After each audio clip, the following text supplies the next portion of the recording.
وإذ قال إبراهيم رب اجعل هذا بلدا آمنا وارزق أهله من الثمرات من آمن منهم بالله واليوم الآخر قال ومن كفر فأمتعه قليلا ثم أضطره إلى عذاب النار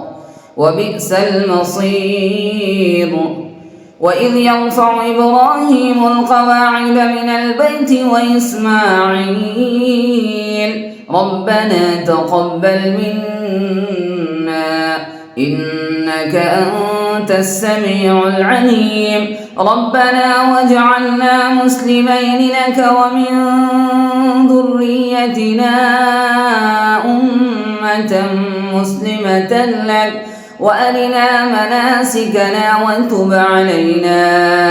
إنك أنت التواب الرحيم ربنا وابعث فيهم رسولا منهم يتلو عليهم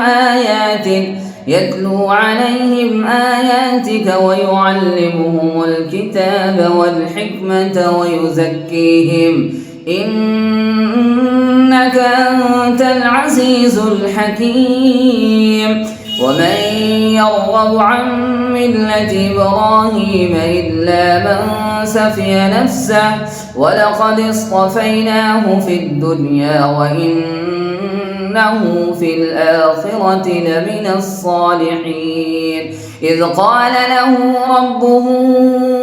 أسلم قال أسلمت لرب العالمين